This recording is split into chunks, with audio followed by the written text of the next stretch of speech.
Good morning all of you. ఈరోజు ఫైనాన్స్లోని మనం last క్లాస్లో ఈ మేల్ కోను ఫిమేల్ కోను యొక్క స్ట్రక్చర్స్ మనం స్టడీ చేసాం. ఈరోజు మేల్ కోన్లో ఏర్పడే అండం యొక్క నిర్మాణము, అలాగే ఫిమేల్ గ్యామెటోఫైటు, అలాగే శ్రీబీజాశయాలు అంటే ఆర్కిగోనియా స్ట్రక్చరు, ఇవన్నీ కూడా డిస్కస్ చేస్తాం. ఫైనస్ యొక్క అండాన్ని మనం అబ్జర్వ్ చేసినట్లయితే దాన్ని మనం ఇంగ్లీష్లో వ్యూల్ అంటాం. ఈ అండం అనేది ఎక్కడ కనిపిస్తుంది మనకి? క్లాస్లో చెప్పినట్టు అండాలు అనేవి అండధారి శల్కము అంటే ఓవ్యూలి పెరసిస్ స్కేల్ మీద ఏర్పడతాయి. ఈ అండధారి శల్కం యొక్క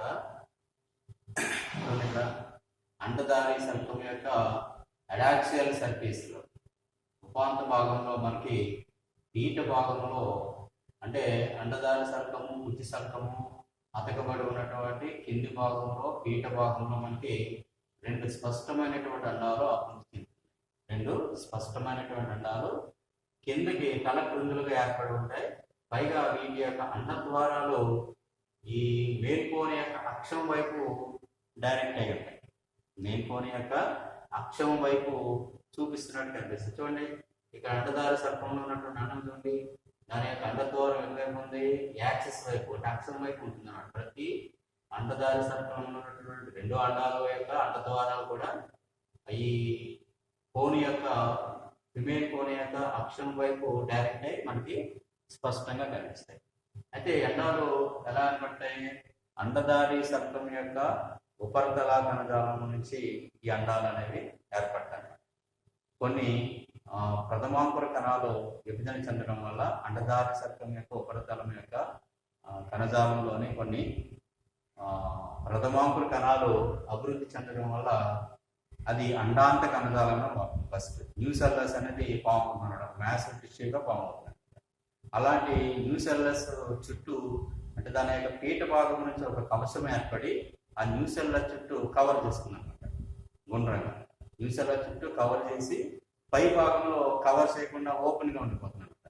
పై భాగంలో కవర్ చేయకుండా ఈ కవచం అనేది ఏర్పడుతుంది అనమాట. ఈ కవచాన్ని మనం ఏమంటామంటే అండ కవచం అంటారు. లోపల పెరుగుతున్నటువంటి కణజాలాన్నేమో అండాంత కణజాలం లేదా న్యూ సెల్లస్ అనేసి మనం చెప్తాం. అండాంత కణజాలం లేదా న్యూ సెల్లస్.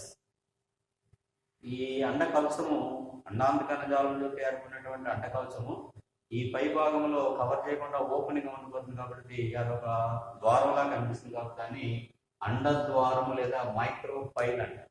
మైక్రోపైల్, అండద్వారం లేదా మైక్రోపైల్ అనేసి చెప్తాం. తర్వాత ఈ అండ కవచాలు, అండం చుట్టూ ఏర్పడినటువంటి అండ కవచాలు కూడా దళసరిగా ఉండి 3 పొరలను కలిగి ఉంటుంది. అంటే 3 లేయర్స్ని కలిగి ఉంటుంది అనమాట. చూడండి, ఇక్కడ వెలుపలి పొర, మధ్య పొర, లోపల పొర. అంటే outer layer, middle layer and inner layer 3 పొరలుగా ఉంటుంది. ఈ అవుటర్ లేయరు కొంచెం మెత్తగా ఉంటుంది, పలుసుగా ఉంటుంది. కానీ మధ్య పొర మాత్రం చాలా దృఢంగా ఉంటుంది, చాలా స్ట్రాంగ్గా ఉంటుంది, దళసరిగా ఉంటుంది. అలాగే లోపల పొర మళ్ళీ పలుచుగా ఉంటుంది, మెత్తటి పొర అన్నమాట. పలుచుగా ఉండే మెత్తటి పొర. ఈ విధంగా 3 పొరలను కలిగినటువంటి అండ కవచాలు అనేవి మనకి ఈ ఫైనస్ యొక్క అండం చుట్టూ ఏర్పడి ఉండేది. తర్వాత ఇలాగ అండము ఏర్పడేసరికి స్త్రీ సంఖ్య ఏర్పడిన తర్వాత సంవత్సరానికి కానీ ఈ పూర్తి స్థాయిలో అండాలు ఏర్పడతాయి. అండం యొక్క పెరుగుదల అనేది స్త్రీ సంఖ్య ఏర్పడి అది అభివృద్ధి చెందుతూ పెద్దదైన తర్వాత సంవత్సరం తర్వాత కానీ ఈ అండాలు అభివృద్ధి కానీ దాన్ని ఏర్పడడం అనేది జరుగుతుంది. తర్వాత మనకి స్థూల శక్తి బీజజననం అంటే మెగాస్పోరోజెనిసిస్ ఏ విధంగా జరుగుతుంది? స్థూల శక్తి బీజజననం అంటే మన తర్వాత స్త్రీ సంయోగ బీజం ఏర్పడాలంటే దాని ముందు స్థూల శక్తి బీజజననం అనేది జరగాలి. ఇప్పుడు మనం సూక్ష్మ శక్తి బీజజననం గురించి చెప్పుకున్నాం. పరాగరేణువులు ఏర్పడటం, పరాగరేణువులు ఎలా ఏర్పడతాయి అనేది ఇదివరకు మనం చెప్పుకున్నాం.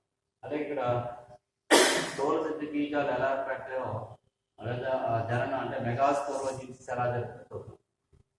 ఇప్పుడు అన్నము ఏర్పడిన తర్వాత అన్నంలోని అండాంత కణజాలము పై వైపున అంటే అండద్వారం వైపున అండాంత కణజాలం పై పైన ఉన్నటువంటి ఆ బాహ్య చర్మం యొక్క కింది భాగంలో ఒక కణము ప్రథమ బీజాంకుర కణంగా ఏర్పడుతుంది.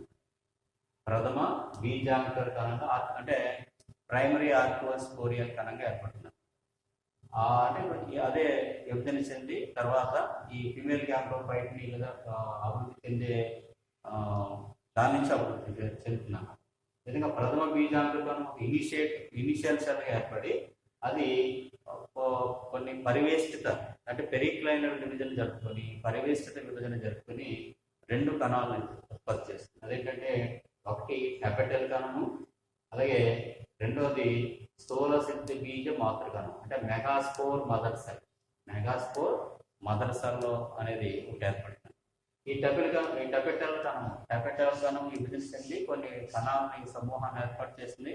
దాని టెపెటల్ టిష్యూగా మనం చెప్తాం. ఇది పోషక పదార్థాల రవాణాలో సహకరిస్తుంది అన్నమాట. ఆ తర్వాత అంటే మెగాస్పోర్ ఏర్పడేటప్పుడు దాని పెరగడానికి కావాల్సినటువంటి ఆహార పదార్థాలన్నీ కూడా దాని చుట్టూ ఏర్పడినటువంటి టెపెటల్ టిష్యూ నుంచే అది తీసుకుంటుంది అన్నమాట. తర్వాత రెండవ కణం ఏంటి? మెగాస్పోర్ మదర్ సెల్ అంటే స్థూల సిద్ధ బీజ మాతృకణం అంటాం. ఇది క్షయికణ విభజన చెంది అంటే రిడక్షన్ విభజన చెంది 4 ఏకస్థితిక కణాలను ఇస్తుంది. 4 ఏకస్థితిక కణాలను ఇస్తుంది. ఆ 4టిని 4 స్థూల సిద్ధ బీజాలు అంటారు. మెగాస్పోర్స్ ఇస్తుంది అనమాట. 4 స్థూల సిద్ధ బీజాలు ఏర్పడతాయి ఇనీషియల్గా. అయితే ఈ 4 స్థూల సిద్ధ బీజాలలో కలాజా వైపు ఉన్నటువంటి స్థూల సిద్ధి బీజం మాత్రమే ఫంక్షనల్గా ఉండి అంటే క్రియాత్మకంగా ఉండి క్రియావంతంగా ఉండి ఆ మిగతా 3 స్థూల సిద్ధి బీజాలు కాలక్రమేణా నశించిపోతాయి. ఈ ఒక వరుసగా ఏర్పడతాయి 4 కూడా. ఏర్పడినటువంటి 4 స్థూల సిద్ధి బీజాలలో కలాజా వైపు ఉన్నటువంటి అండానికి కలాజా వైపు ఉన్నటువంటి ఒక స్థూల సిద్ధి బీజం మాత్రమే ఫంక్షనల్గా క్రియావంతంగా ఉంటుంది. ఆ పైన ఉన్నటువంటి 3 స్థూల సిద్ధి బీజాలు నశించిపోతాయి. చూడండి ఇక్కడ చార్ట్లో నేను అన్నం యొక్క డయాగ్రామ్ వేసాను బోర్డు మీద.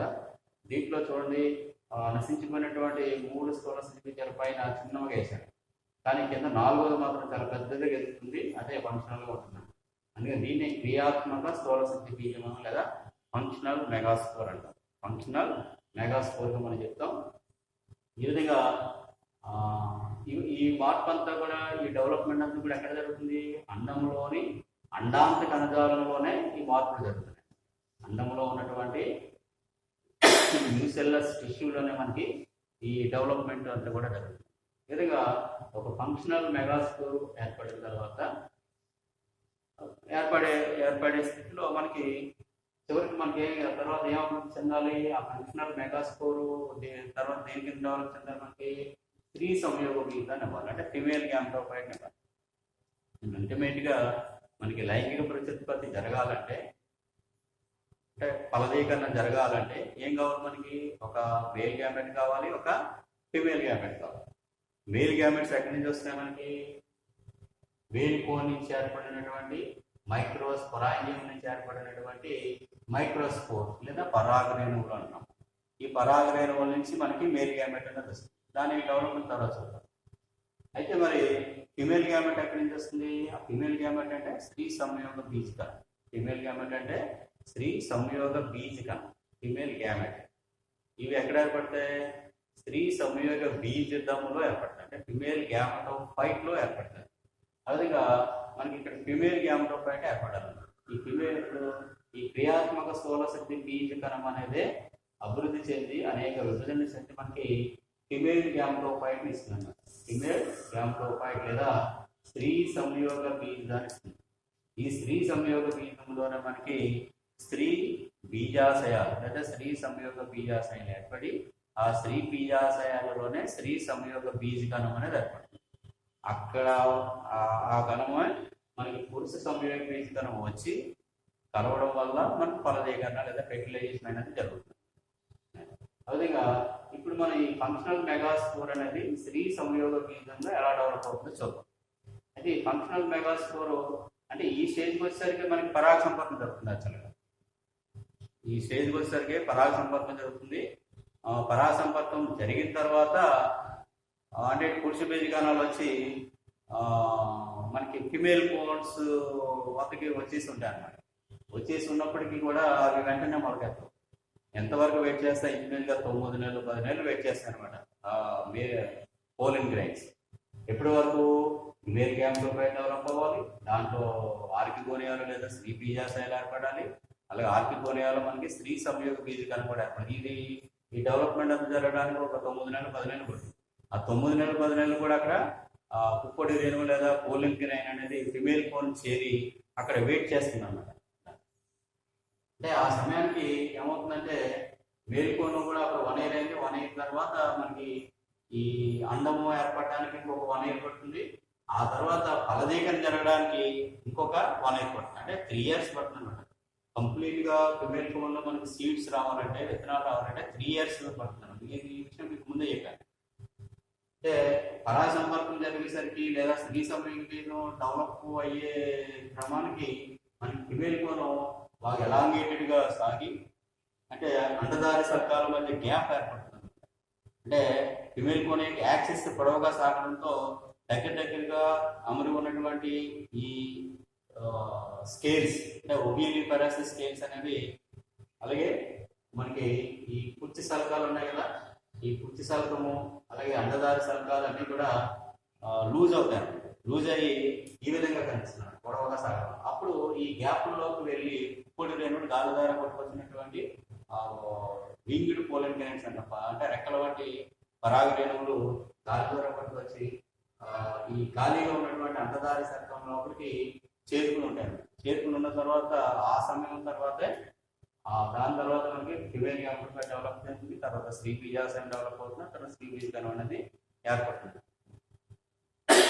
అయితే ఇక్కడ చూడండి, స్త్రీ సంయోగ బీజం లేదా ఫిమేల్ గ్యామ్లోపైడ్ ఎలాగా డెవలప్ అవుతుందో చూద్దాం.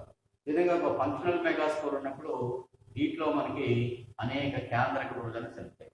అనేక కేంద్రక అంటే స్వేచ్ఛ కేంద్రక విభజన అంటే ప్రీ సెల్యులర్ డివిజన్స్ అనమాట. ప్రీ సెల్యులర్ డివిజన్స్ అనమాట. అంటే స్వేచ్ఛ కేంద్రక విభజనలు, ప్రీ సెంట్రల్ డివిజన్స్ అనేవి మనకి జరుగుతాయి. స్వేచ్ఛ కేంద్రక అంటే ఏంటి? కేంద్రకాలు మాత్రం అభివృద్ధి చెందే తప్ప వాటి చుట్టూ ఇమీడియట్ గా మనకి కనకవసం ఏర్పడుతుంది.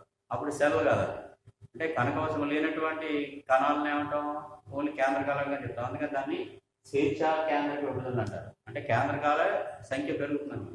అవును, ఇనిషియల్ స్టేజ్ లో మనకి 16 నుంచి 32 కేంద్రకాలు ఏర్పడతాయి. 16 నుంచి 32 కేంద్రకాలు ఏర్పడతాయి.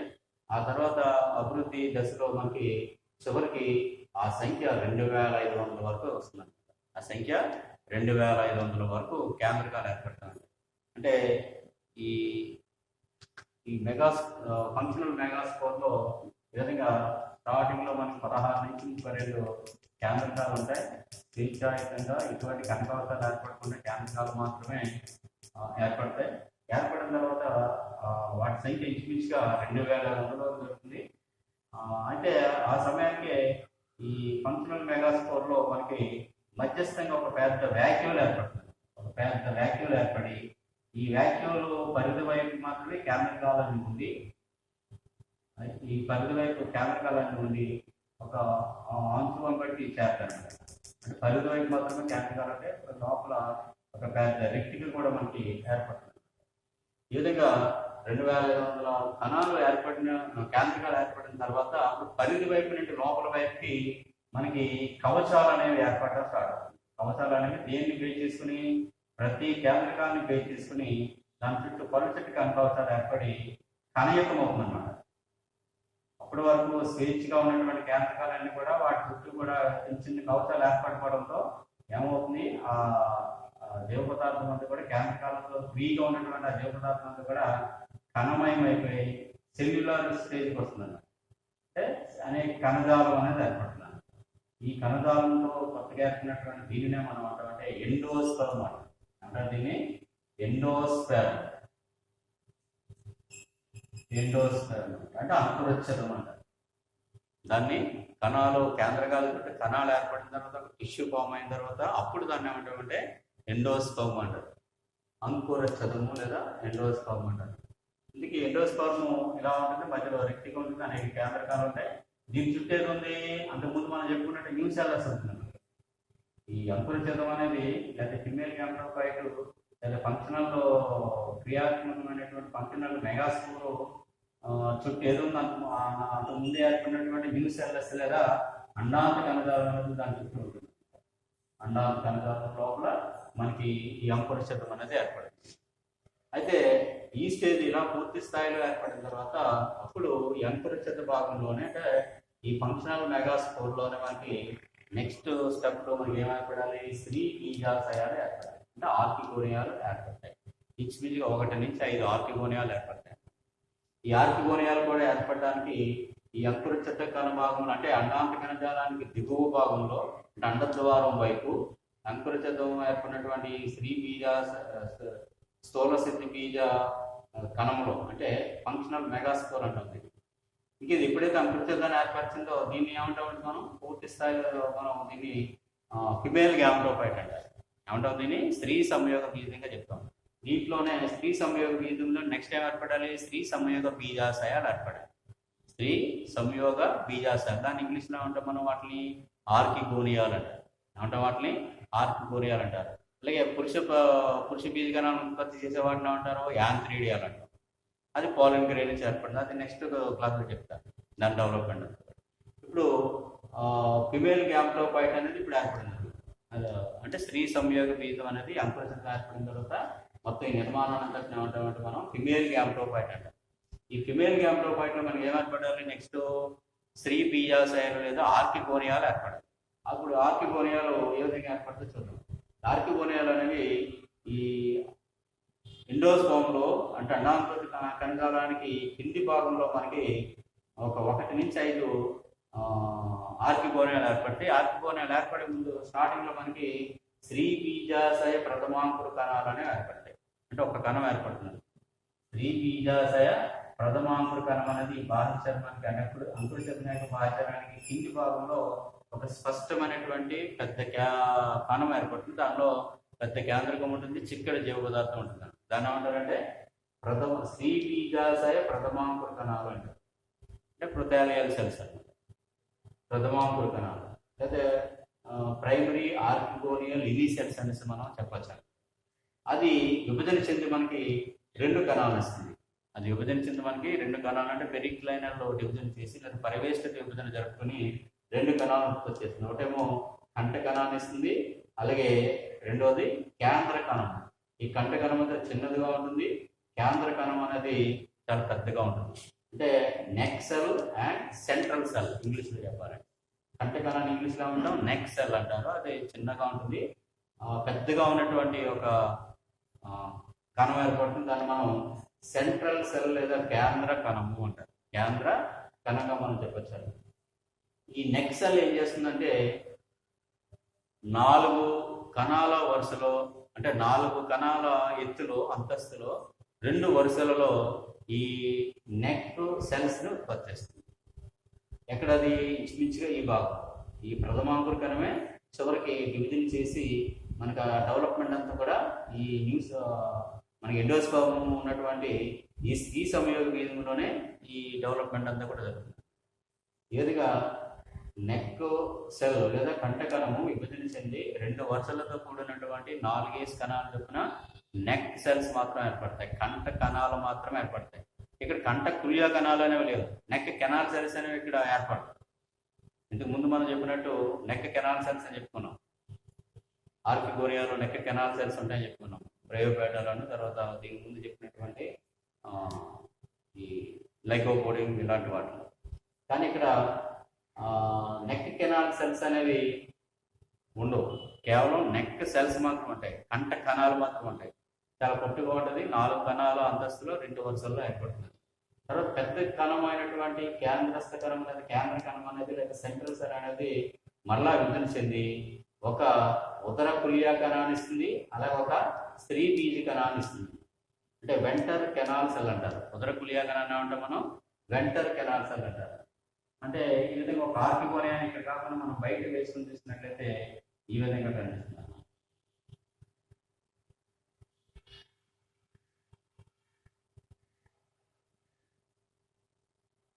ఇలా 4 కణాల వరుస ఉన్నటువంటి ఒక నెక్ కనిపిస్తుంది. ఆ తర్వాత కింది భాగంలో మనకి ఒక ఉదర కుల్య కణం ఉంటుంది, ఒక పెద్ద స్త్రీ బీజ కణం ఉంటుంది. ఈ స్త్రీ బీజ కణం ఉంటుంది. ఎప్పుడైతే కేంద్ర కణము ఈ రెండు కణాలను ఉత్పత్తి చేస్తుందో అప్పుడు వెంటనే ఈ అంకురచతుల్లో ఉన్నటువంటి కణజాలం చుట్టూ దీని చుట్టూ ఒక జాకెట్ లేయర్ని ప్రొవైడ్ చేస్తుంది. ఒక జాకెట్ లేయర్ ఏర్పడేలాగా దీని చుట్టూ ఒక నిర్మాణంగా కవచంలాగా ఏర్పడుతుంది. లేదా కవచం ఏర్పడిన తర్వాత పైన నెక్ సెల్స్, అలాగే దాని కింది భాగంలో పీట భాగంలో వెంటర్ కెనాల్ సెల్, అదే ఉదర కుల్య కణము, దాని కింది భాగంలో పెద్దదిగా ఉన్నటువంటి పెద్ద కేంద్రకాన్ని కలిగినటువంటి స్త్రీ బీజ కణం లేదా ఎగ్ సెల్ అంటాం, లేదా ఫిమేల్ గ్యామెట్ అంటారు, ఎగ్ సెల్ అంటారు, లేదా స్త్రీ బీజ కణం అంటారు. ఇదే మనకి ఫలదీకరణలో పార్టిసిపేట్ చేస్తున్నాను. ఈ కణంతోటే పురుష బీజ కణం వచ్చి సంయోగం చెందుతుంది. అప్పుడు దాన్ని మనం ఫెర్టిలైజేషన్ లేదా ఫలదీకరణ జరిగిందని మనం చెప్తాం. ఈ విధంగా ఒక ఆర్కిగోనియా లేదా స్త్రీ బీజాశయాలు అనేవి చాలా చిన్నగా ఉంటూ మనకి ఈ అండం లోపల లేదా స్త్రీ సంయోగ బీజం లోపల మనకి స్పష్టమైన అంకురించడానికి కాబట్టి ఈ భాగాలంతా మనం అంటే ఫిమేల్ గ్యామ్టోఫైట్ అంటారు. ఫిమేల్ గ్యామ్టోఫైట్ లో మనకి ఇలాంటి ఆర్కిగోనియాలు లేదా స్త్రీ బీజాశయాలు అనేవి 1 నుంచి 5 వరకు ఏర్పడచ్చు. 1 నుంచి 5 వరకు ఏర్పడచ్చు అన్నమాట. ఏర్పడిన తర్వాత అప్పుడు పూర్తి స్థాయిలో ఫలదీకరణకు సిద్ధంగా ఉంటుంది. అంటే మనకి ఈ అండం లోపల ఫిమేల్ గ్యామ్టోఫైట్ ఏర్పడే దగ్గర నుంచి ఈ డెవలప్మెంట్ అంతా జరగడానికి ఇంచుమించు 9 months పడుతుంది. అంటే పూర్తి స్థాయిలో స్త్రీ బీజకణం ఏర్పడడానికి ఫలదీకరణకు అవసరమయ్యే స్త్రీ బీజకణం ఏర్పడడానికి ఇంచుమించుగా 9 నెలల కాలం పడుతుంది అన్నమాట. అప్పటికే పరాగరేణువులు ఈ ఫిమేల్ కోణం వద్దకు చేరుకుంటాయి. ఫిమేల్ కోణం వద్దకు వచ్చి ఆ అండదారి శల్కము దగ్గర ఉన్నటువంటి ఈ అండ ద్వారం వైపు వచ్చేసి అక్కడ వెయిట్ చేస్తూ ఉంటారు. వెయిట్ చేసి అంటే పురుష బీజ కణాలు అక్కడ ఉత్పత్తి అవుతాయి. అది మన మేల్ గ్యామ్టోఫైట్ యొక్క అభివృద్ధిలో మనకు ఆ డెవలప్మెంట్ అంతా చెప్తాను నెక్స్ట్ క్లాస్. అది కూడా అయిన తర్వాత అప్పుడు ఫలదీకరణ ఎలా జరుగుతుంది, దాని నుంచి సంయుక్త బీజం ఎలా ఏర్పడుతుంది, అలాగే పిండం యొక్క ఎంబ్రియోజన్ అనేది పిండాభివృద్ధి ఎలా జరుగుతుంది అనేది మనం నెక్స్ట్ క్లాస్లో ఈ ప్రత్యుత్పత్తిని కంప్లీట్ చేస్తాం. ఈ విధంగా పూర్తి స్థాయిలో ఆర్కిగోనియాలు మనకి ఈ ఫిమేల్ గ్యామ్టోఫైట్ ఏర్పడతాయి. అంటే పూర్తిగా ఎదిగినటువంటి ఈ పైనస్ అండాన్ని కనుక అంటే స్త్రీ బీజాశయాలతో కూడా ఏర్పడినటువంటి పైనస్ అండాన్ని మనకి చార్ట్లు ఇచ్చారు చాలా క్లియర్గా డయాగ్రమాటిక్ గా. ఇప్పుడు దాని గురించి ఎక్స్ప్లెయిన్ చేస్తారు. చూడండి, ఎల్ఎస్ఆ పూర్తి స్థాయిలో అంటే ఫలదీకరణకు సిద్ధంగా ఉన్నటువంటి స్త్రీ బీజకణాలను కలిగినటువంటి అండములో నిర్మాణాన్ని మనం ఇక్కడ అబ్జర్వ్ చేస్తాం. చూడండి, అండము అండాకృతిలో ఉంది. ఇప్పుడు మనకి చూడండి ఒకే ఒక పెద్ద అండకోశం కనిపిస్తుంది. ఒకే ఒక పెద్ద అండకోశం కనిపిస్తుంది. దీన్ని ఇంటెగ్మెంట్ అంటారు. ఇక్కడ అండకవచాలు 3 కాదు, అండకవచం మాత్రం ఒకటే, కానీ అండకవచం 3 పొరలుగా ఉంటుంది. కానీ మనకు ఆవర్త బీజాలు అండకవచాలు 2-3 ఉంటాయి, 2 ఉంటాయి, 3 ఉంటాయి. ఇంటెగ్మెంట్స్ అంటాం వాటిని. ఇక్కడ కూడా ఇంటెగ్మెంట్ అంటాం, కానీ ఇక్కడ ఒకటే ఒక ఇంటెగ్మెంట్ ఉంటుంది, కానీ దసరగా ఉండి 3 పొరలను కలిగి ఉంటుంది అన్నమాట. 3 layers గా ఉంటుంది అనమాట. ఇక్కడ చూడండి, అండకవచంలో మనకి వెలుపలి పొర, అలాగే మధ్యగా ఉన్నటువంటి దృఢమైనటువంటి చాలా ఉంది సరే, ఇది మిడిల్ స్టోనీ లేయర్ అన్నమాట. Middle stony layer. అలాగే ఇది అవుటర్ ఫ్లెషీ లేయర్. అంటే వెలుపలి పొర మెత్తగా సున్నితంగా మృదువుగా ఉంటుందని చెప్పాను. అలాగే మధ్య పొర అనేది స్టోనీ లేయర్గా ఉంటుందని చెప్పాను, చాలా గట్టిగా దృఢంగా ఉంటుందని చెప్పాను. అలాగే లోపలి కవచం లోపల పొర అది కూడా ఫ్లెషీగా ఉండి సున్నితంగా ఉంటుంది. ఇలాంటి అండకవచం అనేది పైన సన్నం చుట్టూ పూర్తి స్థాయిలో ఏర్పడుతుంది. దాని తర్వాత చూడండి, నెక్స్ట్ లేయర్ మనకి ఏం కనిపిస్తుంది, అండాంత కణజాలం కనిపిస్తుంది. సరే, ఏంటిది అండాంత కణజాలం. దీన్ని మనం ఏమంటాం, న్యూ సెల్లెస్. చూడండి, ఇక్కడ లేబులింగ్ చేశారు, అండాంత కణజాలం లేదా న్యూ సెల్లెస్ అన్నమాట. ఇది ఈ విధంగా అండాంత కణజాలం మనకి స్పష్టంగా కనిపిస్తుంది. స్టార్టింగ్ ఇనిషియల్ లో మనకి ఏర్పడింది కదా అండాంత కణజాలం, అదే ఓవ్యూలు ఫామ్ అయ్యేటప్పుడే అండాంత కణజాలంతో ఏర్పడుతుంది. ఆ స్టేజ్ లో చూస్తే మధ్యలో అండాంత కణజాలమే ఒకటే కనిపిస్తుంది, ఏం కనిపిస్తుంది. ఆ తర్వాత మనకి ఈ స్థూల సత్య బీజం జరగడం జరిగి ఆ స్థూల సత్య బీజం నుంచి మనకి స్త్రీ సంయోగ బీజం లేదా ఫిమేల్ గ్యామెటోఫైట్ ఏర్పడిన తర్వాత ఈ ఫర్దర్ డెవలప్మెంట్ మనం చూడొచ్చు. చూడండి, అండాంత కణజాలం ఉంది. అండాంత కణజాలం లోపల మనకి ఏం కనిపిస్తుంది, చూడండి ఎండోస్పోమ్. ఇదే ఫిమేల్ గ్యామెటోఫైట్. ఈ భాగాలందరినీ మనం అంటాం ఫిమేల్ గ్యామెటోఫైట్ లేదా స్త్రీ సంయోగ బీజం అంటారు. ఈ స్త్రీ సంయోగ బీజం మంచి ఆవుటి బీజాల్లో మనకి ఎంబ్రియోస్ యాక్టస్ అన్నాం. అక్కడ పిండ కోసం ఉంటాం కదా మనం, పిండ కోసంతో ఇక్కడ ఈ న్యూ సెల్లర్స్ మనం కంపేర్ చేసాం ఎంబ్రియోస్ యాక్టస్. ఇది ఎండోస్పోమ్ ఉంటుంది. ఎండోస్పోమ్ లో మనకి దీన్ని ఫిమేల్ గ్యామ్లోఫైట్ అంటారు, స్త్రీ సంయోగ బీజం అంటారు. ఈ స్త్రీ సంయోగ బీజంలో చూడండి 2 స్త్రీ బీజాశయాలు ఉన్నాయి.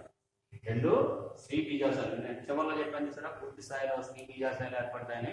అలాంటి పొట్టి మెడను అలాగే ఉదర పులియకణాన్ని కంఠ పులియకణం కలిగినటువంటి 2 స్త్రీ బీజాశయాలు ఇక్కడ ఉంటాయి. ఇవి 2 కూడా వీటిలో మనం ఆర్కిగోనియం అంటారు. రెండింటిని అంటారు ఆర్కిగోనియాలు లేదా స్త్రీ బీజాశయాలు అని మనం చెప్పచ్చు. ఇక్కడ డయాగ్రామ్ లో చూసినట్లయితే ఇక్కడ కంఠ భాగము ఉదర పులియ భాగము అనేది ఇక్కడ ఏం కనిపిస్తుంది. అంటే ఆ తర్వాత ఫలదీకరణకు ముందుగానే ఈ కంఠ కణాలు అలాగే ఉదర కులియ కణాలన్నీ కూడా నశించిపోతాయి. నశించిపోయి జిగురు పదార్థంగా స్రవిస్తూ మారిపోతాయి. చివరిలో ఉన్నటువంటి స్త్రీ బీజ కణంలో ఏకశల మాత్రమే ఉంటుందన్నమాట. మనకి ఫలదీకరణ కావడమే కావాలి. అదేవిధంగా చూడండి ఇక్కడ స్పష్టంగా ప్రతి స్త్రీ బీజాశయంలోనూ ఒక స్త్రీ బీజ కణము లేదా ఎక్సెల్ అనేది లేదా ఫిమేల్ గ్యామెట్ అనేది ఇక్కడ మనకి స్పష్టంగా కనిపిస్తుంది. అలాంటి ఫిమేల్ గ్యామెట్స్ లో కలిగినటువంటి 2 ఆర్కిగోనియాలు లేదా స్త్రీ బీజాశయాలు అనేది మనకి ఇక్కడ షార్ట్ లో ఐడెంటిఫై చేశారు. అలాగే పై భాగంలో చూడండి ఈ విధంగా రెడీగా ఉన్నప్పుడు ఏమవుతుంది, పోలెన్ గ్రైన్ ఉంది కదా, పరాగరేణువులు ఉన్నాయి కదా, ఆ పరాగరేణువులు బీజనాలను ఉత్పత్తి చేసి పరాగసంపర్కం జరిగిన తర్వాత 9 నెలలు ఇక్కడ వెయిట్ చేసిన తర్వాత పరాగనాలు మొదలు ఎత్తి దాంట్లో ఉన్నటువంటి పురుష బీజ కణాలని లోపలికి పంపిస్తుంది అన్నమాట ఫలదీకరణ జరిగేటప్పుడు. ఆ విధంగా ఇక్కడ మనకి పోలెన్ ట్యూబ్ అనేది కనిపిస్తుంది. పోలెన్ ట్యూబ్ కనిపిస్తుంది. అలాగే పోలెన్ సాంద్రత వంటి ఏరియాని ఇక్కడ ఐడెంటిఫై చేయడం జరిగింది చార్ట్. విధంగా అన్నం యొక్క పూర్తి నిర్మాణం పైన సాయంత్రం అన్న నిర్మాణం డయాగ్రామ్స్ భాగాలు గుర్తించుకుంటే ఈ డయాగ్రామ్స్ భాగాలు గుర్తించాలి. షార్ట్ నోట్ సెపరేట్ కావచ్చు, లేదా మనకి లైఫ్ హిస్టరీలో ప్రత్యుత్పత్తి గురించి అడిగితే కనుక దాంట్లో భాగంగా ఈ డయాగ్రామ్స్ మనం ఎక్స్ప్లెయిన్ చేయాలి. అయితే తర్వాత నెక్స్ట్ క్లాస్లో ఇప్పుడు ఈ రోజంతా మనం ఫిమేల్ గ్యామ్లోఫైట్ డెవలప్మెంట్ చెప్పాం. నెక్స్ట్ క్లాస్లో మేల్ గ్యామ్లోఫైట్ అంటే పురుష సంయోగ బీజం ఎలా తయారవుతుంది, పురుష బీజాశయాలు ఎలా ఏర్పడతాయి, పురుష బీజాశయం నుంచి పురుష బీజ కణాలు అంటే మేల్ గ్యామెట్స్ ఎలా ఏర్పడతాయి, అలాగే పోలిన్ ట్యూబ్ అనేది ఎలా ఏర్పడుతుంది, పరాగ సంపర్కం జరిగిన తర్వాత అవి ఎలా మొలకెత్తాయి, అలాగే స్త్రీ బీజాశయాన్ని లేదా ఆర్కిగోనియాన్ని ఎలా చేరుకుంటే ఫలదీకరణ ఎలా జరుగుతుంది, ఇదంతా కూడా నెక్స్ట్ క్లాస్ మనం డిస్కస్ చేయాలి. సరే, ఓకేనా? రైట్.